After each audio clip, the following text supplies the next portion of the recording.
Assalamu alaikum gorgeous ladies and food lovers. Welcome back to my channel Hani की diary. Happy winters to you all. और ठंडी ठंडी हवाएं सर्दियों का पैगाम लेकर आ चुकी हैं और इसीलिए आज हम बना रहे हैं सर्दियों की ही एक रेसिपी जो कि इंडियन रेसिपी है. और इसके अंदर हम बनाएंगे आलू के चावल जिसमें हल्दी थोड़ी ज़्यादा डाली जाती है और पानी की मिकदार भी थोड़ी ज़्यादा रखते हैं. हल्दी डालने का मकसद ये होता है कि जब आप सर्दियों में चावल बनाते हैं तो आपको नज़ला ज़ुकाम का डर लगा रहता है, तो हल्दी क्योंकि जिसकी तासीर गर्म होती है हम वो डालते हैं जिससे चावलों की ठंडी तासीर बैलेंस हो जाती है. तो चलिए इसको बनाना शुरू करते हैं. सब्सक्राइब करिए हानी की डायरी को और प्रेस करिए बेल आइकन को ताकि आने वाली नई वीडियोस आपको सबसे पहले मिले और आपसे कोई भी वीडियो मिस ना हो. हल्दी वाले आलू के चावल बनाने के लिए जो चीज़ हमें सबसे पहले चाहिए वो है ऑफ कोर्स चावल, जो कि मैंने यहाँ पर लिए हैं 1 किलो और ये बासमती राइस है. साथ ही मैंने यहाँ पर लिया है आधा किलो आलू जिसको मैंने छील के और इस तरह से मोटी मोटी कतलियों में काट लिया है. उसके बाद यहाँ पर है 3 अदद बड़े साइज़ की प्याज जिसको मैंने बारीक बारीक काट लिया है. साथ ही यहाँ पर है तकरीबन आधा किलो टमाटर यानी 4 बड़े साइज़ के टमाटर और ये है मुट्ठी भर छोटी वाली हरी मिर्चें. उसके बाद यहाँ पर मैंने लिया है 2 टेबलस्पून यानी 2 खाने के चम्मच कुटी हुई लाल मिर्च, 2 खाने के चम्मच ही नमक और 2 ही खाने के चम्मच लेने हैं हल्दी पाउडर. और यहाँ पर जाएगी 100 ग्राम इमली जिसको मैंने भिगो कर रखा हुआ है. सबसे पहले हमें एक पतीले के अंदर 1 कप ऑयल को गरम कर लेना है और ये सरसों का तेल है. जब ये खूब अच्छी तरह गर्म हो जाए, इसकी स्मेल निकल जाए तो हम इसके अंदर डाल देंगे कटी हुई प्याज. और जब प्याज ज़बरदस्त तरीके से कड़कड़ाएगी तो हम इसको कर लेंगे मिक्स. अब हम इसको इतना फ्राई करेंगे कि इसका एक ज़बरदस्त सा गोल्डन कलर आ जाए और आँच को कर देंगे दरमियाना.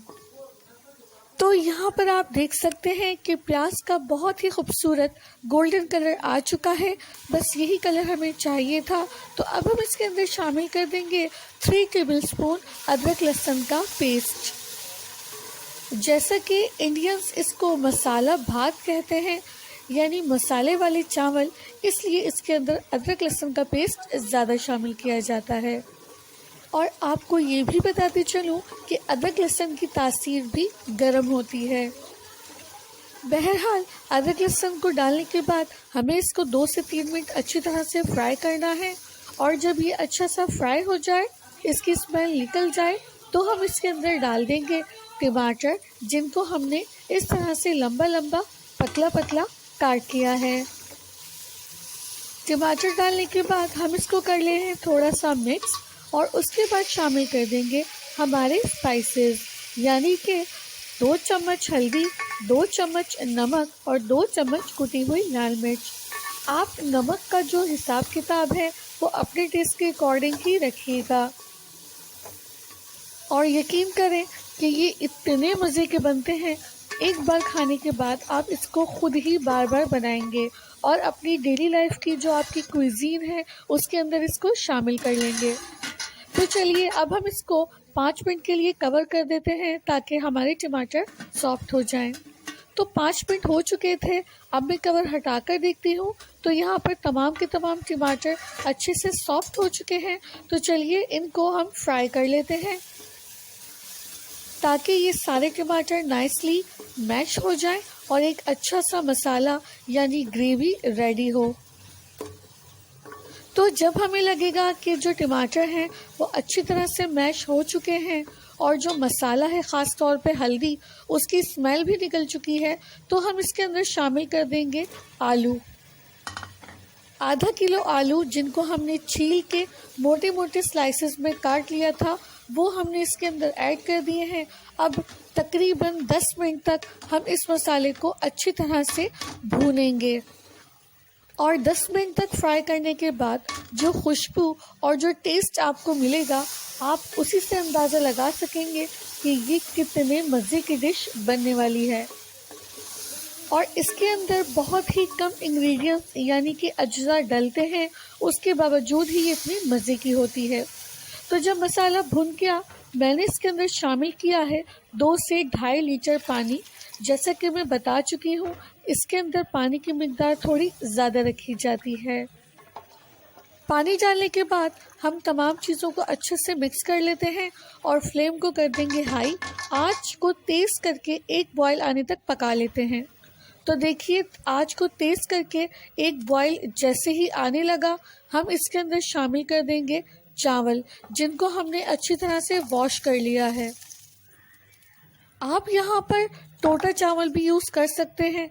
टोटा चावल और भी ज़्यादा मज़े के लगते हैं इस रेसिपी में।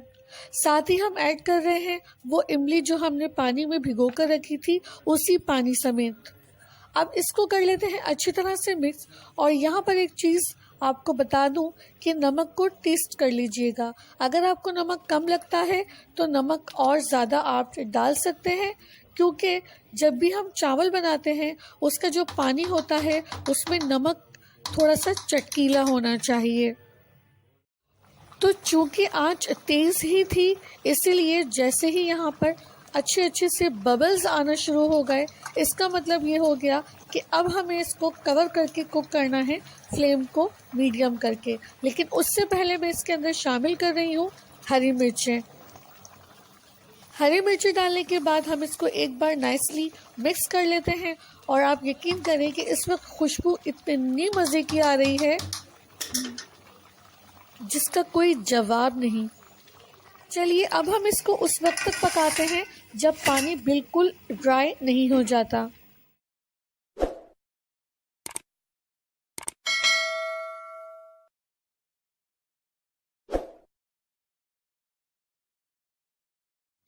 चलिए, तो कवर हटाकर देख लेते हैं। पानी ऑलमोस्ट ड्राई हो चुका है। जी हाँ, देखिए पानी तकरीबन खुश्क हो चुका है। इसको कर लेते हैं फिर से एक दफ़ा मिक्स, ऊपर नीचे कर लेते हैं। इन चावलों पे पानी डालने की वजह ये होती है कि ये थोड़े से खिचड़ी टाइप के बनते हैं। जैसे खिचड़ी थोड़ी सी सॉफ्ट होती है, इसी तरह से ये चावल भी सॉफ्ट होते हैं, यानी खड़े चावल हमें इसमें नहीं रखने होते। चलिए जी, 5 मिनट के लिए इसको फिर से कवर कर देते हैं ताकि जो थोड़ा बहुत मॉइस्चर है वो भी ड्राई हो जाए।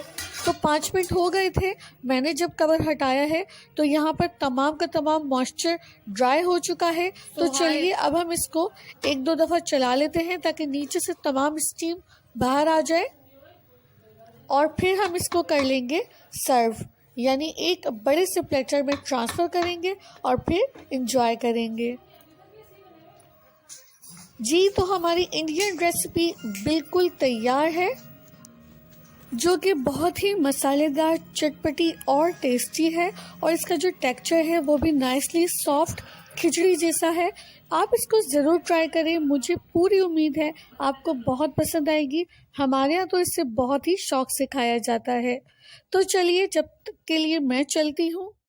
और आप काइंडली मेरी इस वीडियो को लाइक करें, शेयर करें और मेरे चैनल को सब्सक्राइब ज़रूर करें। अल्लाह हाफिज़।